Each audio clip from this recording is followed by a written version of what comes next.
ಎಲ್ಲರಿಗೂ ನಮಸ್ಕಾರ. ವಿಜ್ಞಾನ ಕ್ಷೇತ್ರದ ಮಹಿಳಾ ಸಾಧಕಿಯರು ಈ ವಿಭಾಗದಲ್ಲಿ 14ನೇ ವಿಜ್ಞಾನಿಯಾಗಿ ನಾನು ಮೌಡ್ ಲಿಯೋನೆರಾ ಮೆಲ್ಟನ್ ಅವರ ಕುರಿತು ಈ ವಿಡಿಯೋದಲ್ಲಿ ಹೇಳಕ್ ಹೊರಟಿದ್ದೀನಿ. ಇದಕ್ಕೆ ಆಧಾರವಾಗಿ ನಾನು ತೆಗೆದುಕೊಂಡಿರುವಂತಹ ಪುಸ್ತಕ ವಿಜ್ಞಾನ ಲೋಕದ ಜ್ಞಾನ ಕುಸುಮಗಳು. ಇದರ ರಚನೆ ಕ್ಷಮಾ ವಿ ಭಾನುಪ್ರಕಾಶ್. ಇದರಲ್ಲಿ ಮೌಡ್ ಲಿಯೋನೆರಾ ಮೆಲ್ಟನ್ ಇವರು ಕಿಣ್ವ ವಿಜ್ಞಾನಿ ಅಂತ ಹೇಳ್ತೀವಿ. ಕಿಣ್ವ ಅಂದ್ರೆ ಏನು ಅನ್ನೋದು ನಮ್ಗೆ ಒಂದು ವಿಜ್ಞಾನ ಕ್ಷೇತ್ರ ಅಲ್ಲದೆ ಇರುವ ನಮ್ಮಂತಹ ಸಾಮಾನ್ಯರಿಗೆ ಒಂದು ತಿಳ್ಕೊಳ್ಬೇಕಾದ ವಿಚಾರ ಆಗಿರುತ್ತೆ. ಅದನ್ನ ಹೇಳೋದಕ್ಕೆ ಮೊದಲು ಇವರು ಮೌಡ್ ಲಿಯೋನೆರಾ ಮೆಲ್ಟನ್ ಅವರ ಕಾಲ 1879ರಿಂದ 1960ರವರೆಗೆ ಇದ್ರು. ಸ್ಥಳ ಅವರದು ಕೆನಡಾ. ತಂದೆ ಚಾರ್ಲ್ ವಿಲಿಯಂ ಮೆಲ್ಟನ್ ಮತ್ತು ತಾಯಿ ಎಮ್ಮಾ ಟ್ರೆಸ್ಲರ್. ಇವರಿಬ್ರು ಏನು ವಿದ್ಯಾಕ್ಷೇತ್ರದವರು ಅಂತ ಹೇಳಕ್ಕಾಗಲ್ಲ. ಇವರು ದೋಣಿಯ ಒಂದು ಪೈಲಟ್ ಆಗಿದ್ರು ಅಂತ ಹೇಳ್ತಾರೆ ಅವ್ರ ತಂದೆಯವರಿಗೆ. ನೆಕ್ಸ್ಟ್ ಎಮ್ಮಾ ಟ್ರೆಸ್ಲರ್ ಅವರು ಒಂದು ಅಂಗಡಿಯನ್ನ ಮತ್ತೆ ಒಂದು ಚಿಕ್ಕ ಹೋಟೆಲ್ ಅನ್ನ ನಡೆಸುವಂತಹ ಒಬ್ಬ ವ್ಯವಹಾರಸ್ಥ ಉದ್ಯಮಿ ಆಗಿದ್ರು ಅಂತ. ಇವರ ಇಬ್ಬರು ಮಕ್ಕಳಲ್ಲಿ ಇವರಿಗೆ ಇದ್ದ ಆಸಕ್ತಿ ಜೀವ ರಾಸಾಯನಿಕ ಪ್ರಕ್ರಿಯೆಗಳ ಬಗ್ಗೆ. ಇದಕ್ಕಿಂತ ಮೊದಲು ಅವರು ಕಲಾವಿದರಾಗಿದ್ರಿಂದ ಅವ್ರಿಗೆ ಕಲೆಯಲ್ಲೂ ಆಸಕ್ತಿ ಇದ್ದದ್ರಿಂದ ಪ್ರಾರಂಭದಲ್ಲಿ ಅವರು ವಿದ್ಯಾಭ್ಯಾಸ BA ಮುಗಿಸಿದ್ರು. ಆನಂತರ ತಮ್ಮ ದೇಹದ ಜೀವದಲ್ಲಿ ನಡೀತಾ ಇರುವಂತಹ ರಾಸಾಯನಿಕ ಪ್ರಕ್ರಿಯೆಗಳ ವಿಚಾರವನ್ನ ತಿಳಿಯುವ ಆಸಕ್ತಿಯಿಂದ ಅವರು ಆ ಕ್ಷೇತ್ರದಲ್ಲಿ ಮುಂದುವರಿತಾ MBBS ಅನ್ನ ಮಾಡಿದ್ರು. ಇದು ಒಂದು ದೊಡ್ಡ ವಿಚಾರ. ನಂತರ MD ಮಾಡಿ ಮತ್ತೊಂದು PhD ಅನ್ನ ಕೂಡ 1916ರಲ್ಲಿ ಮಾಡಿದ್ರು. ಈ PhD ಯ ವಿಚಾರ ಯಾವ್ದಿತ್ತು ಅಂದ್ರೆ ರಕ್ತದಲ್ಲಿ ಕ್ಷಾರೀಯತೆ ಮತ್ತು ಅದು ಕ್ಯಾನ್ಸರ್ಗೆ ಎಷ್ಟು ಮಟ್ಟಿಗೆ ಯಾವ ರೀತಿ ಸಂಬಂಧಿಸಿದೆ ಅನ್ನೋ ವಿಚಾರವನ್ನ ಅವರು ತೆಗೆದುಕೊಂಡು PhD ಯ ಅಧ್ಯಯನ ಪ್ರಬಂಧವನ್ನ ಸಲ್ಲಿಸಿ ತಾವು ಪಡ್ಕೊಂಡ್ರು. ನಂತರ ಕೆನಡಾದ ಮೊದಲ ವೈದ್ಯರಲ್ಲಿ, ಅಲ್ಲಿ ಕೆನಡಾದಲ್ಲಿದ್ದಂತಹ ವೈದ್ಯರಲ್ಲಿ ಇವರು ಕೂಡ ಪ್ರಮುಖರು ಅಂತ ಸ್ಥಾನ ಗಳಿಸಿದ್ದಾರೆ. ಇವರು ಅಂಗಾಂಶ ಜೀವ ವಿಜ್ಞಾನ ಅಂತ ಏನಿದೆ, ನಮ್ಮ ದೇಹದಲ್ಲಿ ಅಂಗಾಂಗಗಳೇ ಇರುತ್ತೆ, ಆ ಅಂಗಾಂಗಗಳ ಒಳಗೆ ಅಂಗಾಂಶಗಳು ಅಂತ ಇರುತ್ತೆ. ಆ ಅಂಗಾಂಶಗಳ ಜೀವ ವಿಜ್ಞಾನಕ್ಕೆ ಬಹಳ ಮಹತ್ತರವಾದ ಕೊಡುಗೆಯನ್ನ ಕೊಟ್ಟಿದ್ದಾರೆ. ಈ ಮೌಂಟ್ ಲಿಯೋನೆರಾ ಮೆಲ್ಟನ್ ಅವರು ಅವರ ಕಾರ್ಯಕ್ಷೇತ್ರ ಹೇಗಿತ್ತು ಅಂತ ನಾವು ನೋಡುವಾಗ ಕಿಣ್ವ ಅಂದ್ರೆ ಎನ್ಸೈಮ್ಗಳು ಅಂತಾರೆ, ಅವುಗಳ ಕುರಿತು ಆಳವಾದ ಅಧ್ಯಯನವನ್ನ ಮಾಡಿದ್ರು ಅಂತ.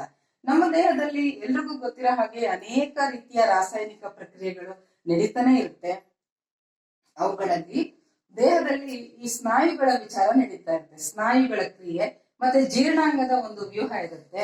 ಜೊತೆಗೆ ಈ ರಾಸಾಯನಿಕ ಪ್ರಕ್ರಿಯೆಗಳು ನಡೀತಾ ಇರುತ್ತೆ, ನಮ್ಮ ಉಸಿರಾಟದ ಕ್ರಿಯೆ ನಡೀತಾ ಇರುತ್ತೆ, ಮತ್ತು ಜೀವಕೋಶಗಳು ಹೊಸದಾಗಿ ಹುಟ್ಟೋದು ಮತ್ತು ಅವುಗಳ ಒಂದು ಶಕ್ತಿಯಾಗಿ ಕೂಡ ಪರಿವರ್ತನೆ ಆಗುತ್ತೆ. ಈ ಎಲ್ಲಾ ವಿಚಾರಕ್ಕೆ ಬೇಕಾದದ್ದು ಕಿಣ್ವ ಅಂತ ಹೇಳ್ತಾರೆ. ಇದು ಒಂದು ಅಣುವಿನ ರೂಪದಲ್ಲಿ ನಮ್ಮ ದೇಹದಲ್ಲಿ ಇರುತ್ತೆ, ಈ ಎಲ್ಲದಕ್ಕೂ ಸಹಾಯಕವಾಗಿರುತ್ತೆ ಅಂತ.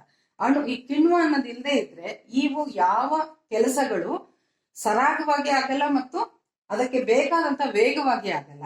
ವೇಗವಾಗಿ ಆಗದೆ ಇದ್ದಾಗ ಮನುಷ್ಯರು ಜೀವಿಸೋದಕ್ಕೆ ಆಗಲ್ಲ. ಅಂದ್ರೆ ಉಸಿರಾಟದ ಒಂದು ವೇಗ ಇರುತ್ತೆ, ಇವುಗಳ ಕ್ರಿಯೆಗಳಿಗೆಲ್ಲ ಒಂದು ವೇಗ ಇರುತ್ತೆ, ಅದೆಲ್ಲ ನಿಧಾನಗತಿಯಲ್ಲಿ ನಡೀತಾ ಇರುತ್ತೆ. ಅದನ್ನ ತೀವ್ರವಾಗಿ ಒಂದು ನಿರ್ದಿಷ್ಟ ವೇಗದಲ್ಲಿ ಚಲಿಸುವಂತೆ ಮಾಡುವಂತದ್ದು ಕಿಣ್ವಗಳು ಅಂತಾರೆ. ಇಲ್ಲಿ ಒಂದು ಉದಾಹರಣೆ ನನ್ಗೆ ನಮ್ಮಂತ ವಿಜ್ಞಾನ ಕ್ಷೇತ್ರದ ಅಲ್ಲದವರಿಗೆ ಒಂದು ಉದಾಹರಣೆ ಕೊಡ್ಬೇಕು ಅಂತ ಹೇಳಿದ್ರೆ, ಒಂದು ಸೈಬರ್ ಸೆಂಟರ್ ಇರುತ್ತೆ ಅಂತ ಅನ್ಕೊಳ್ಳಿ. ಆ ಸೈಬರ್ ಸೆಂಟರ್ ನಲ್ಲಿ ಅನೇಕ ತರಹದ ಜನಗಳು ಬರ್ತಾರೆ. ಆಧಾರ್ ಕಾರ್ಡ್ ಮಾಡ್ಸಕ್ಕೆ, ಪ್ಯಾನ್ ಕಾರ್ಡ್ ಮಾಡ್ಸಕ್ಕೆ, ಪ್ರಿಂಟ್ ತಗೊಳಕ್ಕೆ, ಫೋಟೋಸ್ ತಗೊಳಕ್ಕೆ, ಯಾವ್ಯಾವ್ದೋ ವಿಚಾರಕ್ಕೆ ಬರ್ತಾ ಇರ್ತಾರೆ. ಒಬ್ಬ ವ್ಯಕ್ತಿ ಅಲ್ಲಿ ಕೂತ್ಕೊಂಡು ಒಂದು ಕಂಪ್ಯೂಟರ್ ಮೂಲಕ ಎಲ್ಲರಿಗೂ ಮಾಡ್ಕೊಡ್ತಾ ಇರ್ತಾನೆ. ಅಂದ್ರೆ ಒಬ್ಬೊಬ್ಬರಿಗೂ ಅವನು ಮಾಡುವ ಕೆಲಸಗಳು ಬೇರೆ, ಆದ್ರೆ ಅವನು ಮಾಡುವ ಕ್ರಿಯೆಯಿಂದ ಏನಾಗುತ್ತೆ, ಈ ಎಲ್ಲಾ ಕೆಲಸಗಳು ಸರಾಗವಾಗುತ್ತೆ ಮತ್ತು ವೇಗವಾಗುತ್ತೆ. ನಾವು ಸೈಬರ್ ಸೆಂಟರ್ ಅಲ್ಲಿ ಕೂತವರೇ ಎಲ್ಲಾ ಮಾಡ್ಕೊಳಕ್ ಹೋದ್ರೆ ಎಷ್ಟು ನಿಧಾನ. ಆ ತರಹ ನಮ್ಮ ದೇಹದಲ್ಲಿ ಈ 5,000ಕ್ಕಿಂತ ಹೆಚ್ಚು ಕಿಣ್ವಗಳು, ಆ ತರಹದ ಕಿಣ್ವಗಳು ಸಹಾಯ ಮಾಡುತ್ತವೆ ಅನ್ನೋದರ ಒಂದು ಆಳವಾದ ಅಧ್ಯಯನ ಮಾಡಿ ಈ ಕಿಣ್ವಗಳ ಒಂದು ಚಲನಶಾಸ್ತ್ರ ಅಂತಾನೆ ಹೇಳ್ತಾರೆ ಇದಕ್ಕೆ. ಹಾಗೆ ಈ ವಿಜ್ಞಾನಿ ನಡೆಸ್ಕೊಟ್ಟಿದ್ದಾರೆ. ಇವ್ರ ಬಗ್ಗೆ ನನ್ಗೆ ಹೆಚ್ಚು ಖುಷಿಯಾದಂತ ವಿಚಾರ ಅಂತ ಹೇಳಿದ್ರೆ, ಅವರು ಅಂದು ಕಂಡು ಹಿಡಿದ ಆ ಎಲ್ಲ ವಿಚಾರಗಳು ನೋಡಿ, ಆ ಕಿಣ್ವಗಳ ವೇಗವನ್ನು ಅರಿಯುವಕ್ಕೆ ಒಂದು ಅಡಿಪಾಯವಾದ ಒಂದು ಸೂತ್ರವನ್ನ ಕಂಡು ಹಿಡಿದ್ರು ಅವರು. ಒಬ್ಬ ವಿಜ್ಞಾನಿ ಮೈಕಲಿಸ್ ಅನ್ನೋರ್ ಜೊತೆ ಇವರು ಸೇರಿ ಒಂದು ಸೂತ್ರವನ್ನ ಕಂಡು ಹಿಡಿದಿದ್ದಾರೆ. ಅದು ಈಗಲೂ ಕೂಡ ಆ ಸೂತ್ರವನ್ನ ಬಳಸ್ತಾರೆ ಅಂದ್ರೆ ಅದ್ರ ಪ್ರಾಮುಖ್ಯತೆ ಎಷ್ಟಿದೆ ಅಂತ ಗೊತ್ತಾಗುತ್ತೆ. ಹಾಗೆ ಅದರ ನಂತರ ಅವ್ರು ಮಾಡಿದಂತ ಮತ್ತೊಂದು ವಿಚಾರ ಅಂತ ಹೇಳಿದ್ರೆ, ಸ್ಕಾರ್ಲೆಟ್ ಅನ್ನುವ ಒಂದು ಜ್ವರ ಬರ್ತಾ ಇತ್ತಂತೆ ಪಾಶ್ಚಿಮಾತ್ಯರಲ್ಲಿ ಸುಮಾರು 5 ವರ್ಷದಿಂದ 15 ವರ್ಷದ ಮಕ್ಕಳಿಗೆ. ಅದಕ್ಕೆ ಒಂದು ಲಸಿಕೆಗಳಿಲ್ಲದೆ ಇರೋ ಕಾಲದಲ್ಲಿ ತುಂಬಾ ಸಾವು ನೋವುಗಳು ಉಂಟಾಗ್ತಾ ಇತ್ತು. ಅದಕ್ಕೆ ಇವ್ರು ಕಂಡುಹಿಡಿದ್ರು ಏನಂದ್ರೆ ಅದು ಸ್ಟೆಪ್ಟೋಕೋಕಸ್ ಸ್ಕಾರ್ಲಾಟಿನ ಬ್ಯಾಕ್ಟೀರಿಯಾ ಅಂತ. ಈ ಬ್ಯಾಕ್ಟೀರಿಯಾವನ್ನ ಇವರು ಕಂಡುಹಿಡಿದಿದ್ದು 1913ರಲ್ಲಿ. ನಂತರ ಬ್ಯಾಕ್ಟೀರಿಯಾದ ವಿಷವನ್ನು ಹೊರತೆಗೆದು ಅದನ್ನ ನಿಷ್ಕ್ರಿಯಗೊಳಿಸಿ ಅದರಿಂದ ಒಂದು ಲಸಿಕೆಯನ್ನು ತಯಾರು ಮಾಡಿದ್ರಂತೆ. ಆ ಲಸಿಕೆಯಿಂದ ಆ ಮಕ್ಕಳಿಗೆ ಅಲ್ಲಿ ಕೊಟ್ಟಾಗ ಲಕ್ಷಾಂತರ ಮಕ್ಕಳಿಗೆ ಜೀವದಾನ ಮಾಡಿದಾಗಾಯ್ತು. ಮತ್ತು ಆ ಲಸಿಕೆಯನ್ನ ತಯಾರು ಮಾಡಿದವರು ಇವರೇ ಅನ್ನುವ ಹೆಸರು ಉಳಿದಿದೆ ಈಗ.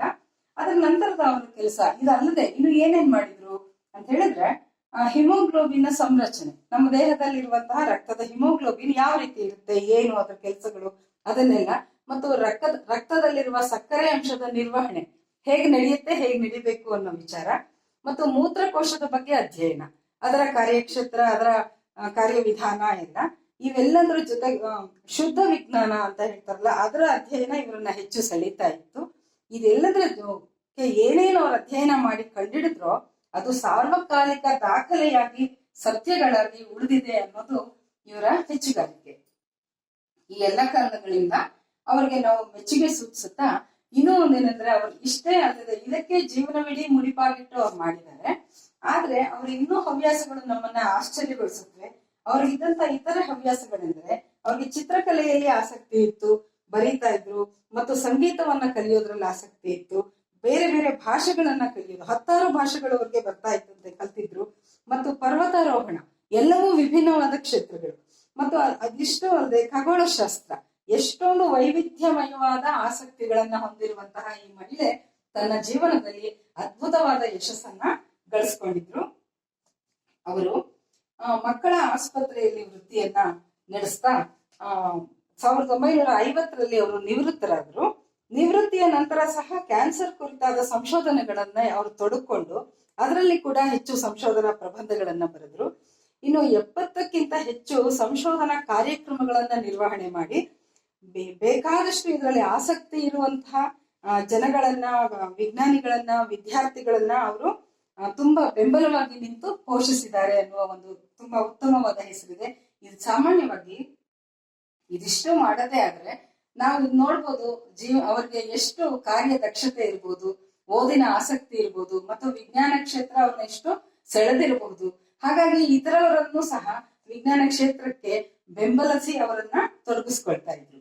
ಇದರ ಜೊತೆಯಲ್ಲಿ ಅವರು ಕೆನಡಾದಲ್ಲೇ ಇದ್ರು ಸಹ ನೋಡಿ, ಅವರೊಳಗಿನ ವಿಜ್ಞಾನಿ ಅಂತ ಏನಿದ್ರು ಅದಕ್ಕೆ ಕೆನಡಾದಲ್ಲಿ ಸಂಶೋಧನೆಗಳಿಗೆ ಆಸ್ಪದ ಇರ್ಲಿಲ್ಲ. ಅವರಿದ್ದ ಸ್ಥಳ ಕೆನಡಾ, ಆದ್ರೆ ಅಲ್ಲಿ ಆಸ್ಪದ ಇರದೇ ಇದ್ದಿದ್ರಿಂದ ಅವ್ರ ಜೀವನದಲ್ಲಿ ಅವರು ಹೆಚ್ಚು ಹೇಗೆ ಸ್ಟೆಪ್ಗಳನ್ನು ತಗೊಂಡ್ರು ಅನ್ನೋದಕ್ಕೆ ನೋಡಿ, ನನ್ನೊಳಗಿನ ವಿಜ್ಞಾನಿಗೆ ಎಲ್ಲಿ ಜಾಗ ಇಲ್ವೋ ಅಲ್ಲಿ ನಾನು ಯಾಕೆ ಇರ್ಬೇಕು, ಎಲ್ಲಿ ಜಾಗ ಇದೆಯೋ ಅಲ್ಲಿ ಹೋಗೋಣ ಅಂತ ಹೇಳಿ ಅವರು ಜರ್ಮನ್ ಅಲ್ಲಿ ಹೋಗಿದ್ರು, ಅಮೆರಿಕದಲ್ಲಿದ್ರು, ಬರ್ಲಿನ್ ಅಲ್ಲಿದ್ರು, ಹೀಗೆ ಬೇರೆ ಬೇರೆ ಸ್ಥಳದಲ್ಲಿ ನೆಲೆ ನಿಂತು ಈ ಎಲ್ಲ ಅಧ್ಯಯನಗಳನ್ನ ಮುಂದುವರಿಸಿ ಒಂದು ಗುರಿಯನ್ನ ತಲುಪಿದ್ರು.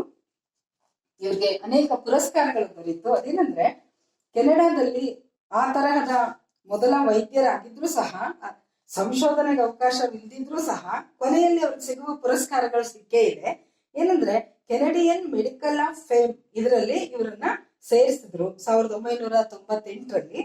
ಅನೇಕ ಸ್ಮಾರಕ ಉಪನ್ಯಾಸಗಳು ಇವ್ರ ಕುರಿತು ನಡೀತು. ಟೊರೆಂಟೊ ವಿಶ್ವವಿದ್ಯಾನಿಲಯದಲ್ಲಿ ಒಂದು ಫಲಕವನ್ನೇ ಇವ್ರಿಗಾಗಿ ನಿರ್ಮಿಸಿದ್ದಾರೆ. ಇನ್ನು ಇವರ ಸ್ಮರಣಾರ್ಥ ಕೆನಡಾದಲ್ಲಿ ಕಂಚಿನ ಫಲಕವೊಂದನ್ನ ಇಟ್ಟಿದ್ದಾರೆ. ಹೀಗಾಗಿ ಇವರಿಗೆ ಈ ತರಹದ ಸಾಧನೆ ಮಾಡಿದ ಈ ಮಹಿಳೆಗೆ ನಮ್ಮ ದೇಹದಲ್ಲಿ ನಡೆಯುವ ಕ್ರಿಯೆಯನ್ನ ನಮಗೆ ತಲುಪಿಸಿದಂತಹ ಇಂತಹ ಒಂದು ವಿಜ್ಞಾನಿಗೆ ನಾವು ಗೌರವಪೂರ್ವಕವಾಗಿ ನಮಸ್ಕಾರಗಳನ್ನ ಸಲ್ಲಿಸ್ತಾ ಇವರ ಕುರಿತು ಬೇರೆಯವರಿಗೂ ತಿಳಿಸೋಣ ಎನ್ನುವ ಆಶಯದೊಂದಿಗೆ ನಮಸ್ಕಾರ.